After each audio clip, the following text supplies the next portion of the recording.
Welcome, friend. In a world full of noise, may this moment be your gentle pause. Today, we'll explore a teaching that invites stillness, clarity, and inner peace. Have you ever walked out of a great storm in your life? The winds have died down, the chaos has ceased. But instead of relief, a new feeling creeps in, a quiet anxiety. You look at the clear blue sky, and rather than enjoying its peace, you find yourself scanning for the next dark cloud. This feeling of peace is so delicate, so easily broken. This experience, my friend, is the heart of what we can call a fragile peace. It's the fear that the calm is just a temporary illusion, and that suffering is always waiting to return. But what if I told you that this very fear is built on a misunderstanding? What if true, lasting peace is not about keeping the sky forever clear, but about learning to be at ease with the weather of our own hearts? Let's explore this together. We often think of peace as something we can finally get and hold on to. We imagine it's a treasure we can lock away in a chest, safe from the world, so we try to grasp it. The moment we feel a glimmer of calm, we cling to it tightly. We tell ourselves, this is it, don't let it go. But in that very act of clinging, a new anxiety is born. The fear of losing peace becomes the new storm. We become hyper-vigilant, analyzing every feeling, every thought, asking, am I still peaceful? Is it going away? The Buddha taught a profound truth about this. He taught that all our inner states, our feelings of joy, sadness, and even peace, are impermanent. They are like clouds passing in the sky, not permanent fixtures. A great teacher once said that whenever we grasp or cling to anything, even the best and most beautiful things, suffering is born in that very moment. There is no exception. This is the trap of owning peace.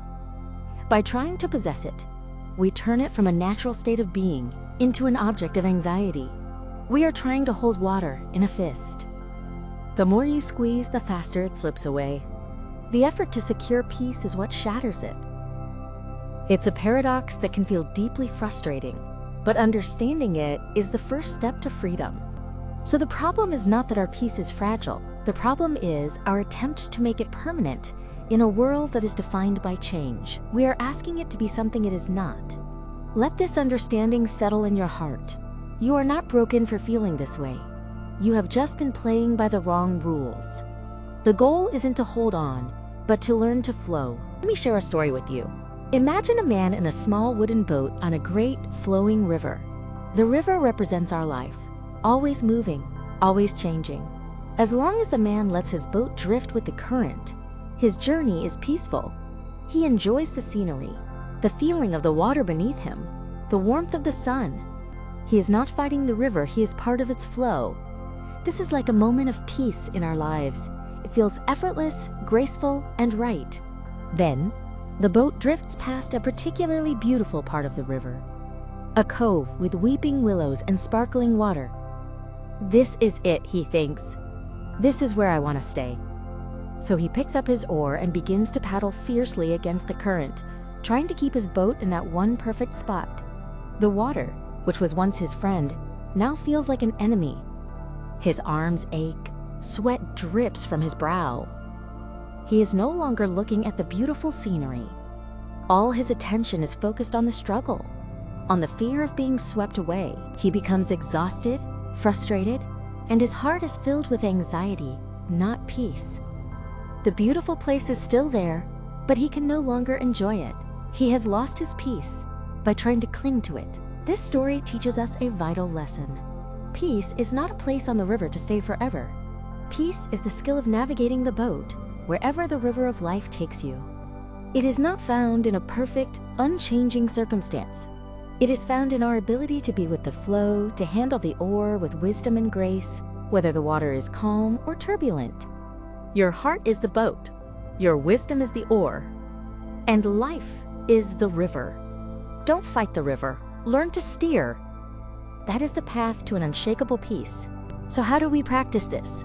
How do we learn to steer our boat instead of fighting the current?